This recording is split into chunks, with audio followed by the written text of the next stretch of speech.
चलिए खबरों में आगे बढ़ेंगे। जयपुर ग्रेटर नगर निगम कमिश्नर के साथ हुई हाथापाई मामले में राजस्थान सरकार ने जयपुर ग्रेटर महापौर और 3 पार्षदों को निलंबित कर दिया है। हालांकि सरकार के फैसले की भारतीय जनता पार्टी ने निंदा की है और कहा है कि यह विनाशकाली विपरीत बुद्धि का उदाहरण है। कांग्रेस ने कहा है कि इतिहास गवाह है, देश में जून के महीने में ही आपातकाल लगा था और कांग्रेस के पतन की शुरुआत हुई थी।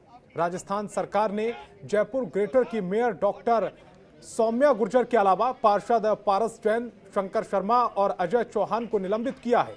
इन पर नगर पालिका कमिश्नर यज्ञीमत्र सिंह के साथ धक्का मुक्की, मारपीट, राजकीय कार्य में बाधा और अभद्र भाषा का प्रयोग करने का आरोप लगाया गया। चारों लोगों को नगर निगम की सदस्यता से निलंबित कर दिया गया है। जांच अधिकारी रेणु खंडेलवाल से मिली रिपोर्ट के बाद निलंबन की यह कार्रवाई की गई है। कमिश्नर के साथ हाथापाई का मामला सामने आने के बाद राज्य की अशोक गहलोत सरकार ने न्यायिक जांच होने का फैसला लिया है। सरकार की तरफ से कहा गया है कि मेयर और पार्षद के पद पर बने रहने से जांच प्रभावित हो सकती है, इसीलिए उन्होंने निलंबित किया है। जांच होने तक इन्हें निलंबित किया जाता है।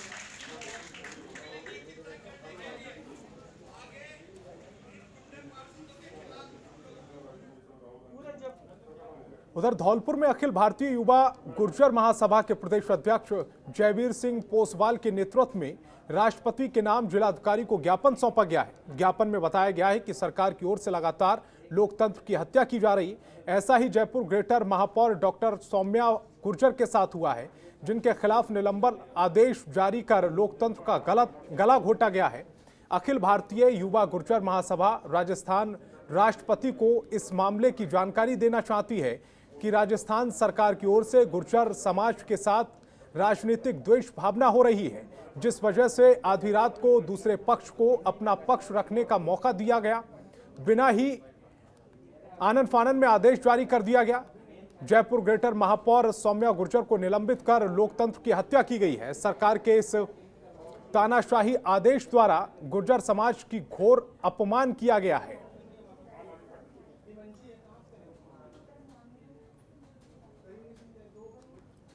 महुआ से विधायक ओम प्रकाश हुड्डा के होटल पर देर रात अज्ञात बदमाशों ने पथराव कर शीशे तोड़ दिए। इस घटना से गुस्साए विधायक हुड्डा ने होटल पर हुए पथराव का आरोप राज्यसभा सांसद डॉक्टर किरोड़ी लाल मीणा के समर्थकों पर लगाया है। हुड्डा ने बताया है कि राज्यसभा सांसद समर्थकों ने मेरे होटल पर पथराव कर मुझे डराने और दबाने की कोशिश की है। वहीं विधायक ने सांसद पर आरोप लगाया है कि वो शराब माफियाओं से मिले हुए हैं और उनको पनाह दे रहे हैं। वहीं राज्यसभा सांसद को चेतावनी दी गई है कि तुम शराब माफियाओं की वकालत कर रहे हो और शराब माफिया मेरे ऊपर हमला कर रहे हैं। हो सकता है कल यही शराब माफिया तुम पर भी हमला करे।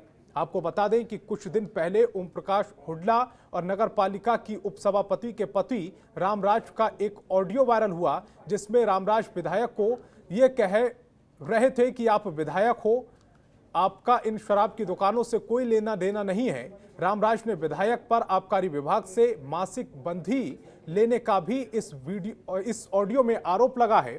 हालांकि हम इस वायरल ऑडियो की पुष्टि नहीं करते, लेकिन कल देर रात हुई घटना से कहीं ना कहीं यह साबित होता है कि इसमें राजनीति जरूर हो रही है।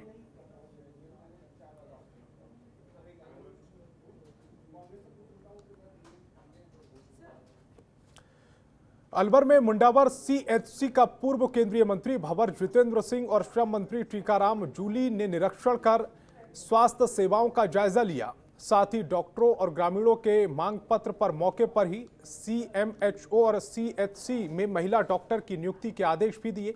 साथ ही सीएचसी में अन्य चिकित्सा सुविधाओं की कमी को पूरा करने का आश्वासन भी दिया। वहीं मंत्री टीकाराम जूली ने सांसद बालकनाथ योगी और विधायक मंजीत धर्मपाल चौधरी पर मुंडावर में काम नहीं कराने का आरोप लगवाया।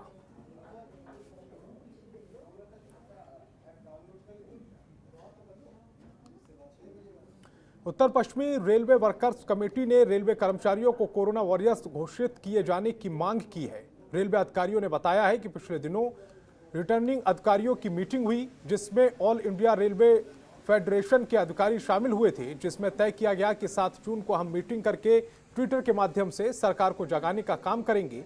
इसी कड़ी में रेलवे कर्मचारी केंद्र सरकार से मांग कर रहे हैं कि हमें फ्रंटलाइन कोरोना वॉरियर्स का दर्जा दिया जाए, क्योंकि सभी संस्थान बंद होने के बावजूद भी रेलवे कर्मचारी किसी भी तरह की संकट की घड़ी में भी ड्यूटी कर रहे हैं। चाहे ऑक्सीजन ढुलाई का काम हो, राशन सामग्री पहुंचाने का काम हो या कोई अन्य सेवा हो, वो की जा रही है।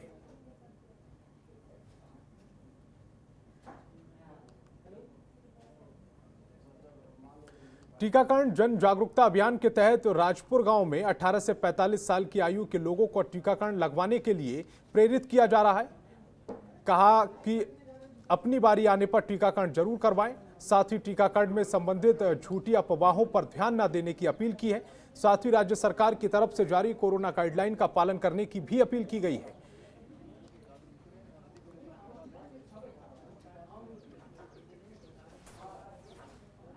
ओके। राजस्थान में कोरोना संक्रमण को रोकने के लिए लॉकडाउन लगाया गया है और राहत की बात यह है कि कोरोना की रफ्तार पर काफी हद तक काबू भी पा लिया गया है। लेकिन इस बीच एक लापरवाही सभी पर भारी पड़ सकती है। ये तस्वीरें भिवाड़ी के साथ हरियाणा के राजस्थान बॉर्डर ताबड़ू नाके की हैं, जहां रोजगार की तलाश में एक बार फिर भारी संख्या में यूपी और बिहार और मध्य प्रदेश के प्रवासी मजदूरों का आना शुरू हो चुका है।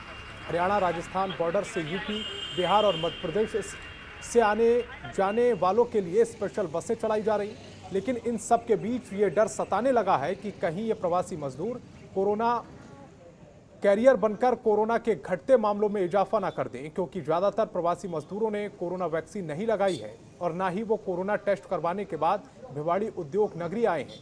प्रवासी मजदूरों ने बताया कि वो रोजगार की तलाश में भिवाड़ी आए हैं, जो कि बस से हरियाणा राजस्थान बॉर्डर पर बस उन्हें उतार देती है और वो लोग पैदल या ऑटो से राज्य में प्रवेश करते हैं। इस दौरान ऐसे कई प्रवासी मजदूर मिले जो बिना वैक्सीन लगाए भिवाड़ी आए। उन्होंने बताया कि अभी उनसे ज़्यादा उम्र के लोगों को वैक्सीन लग रही है, लेकिन वो जल्द ही वैक्सीन लगवा लेंगे। खबरों के निष्पक्ष विश्लेषण के लिए सब्सक्राइब करें Jantantra TV and press the bell icon. Never miss any update.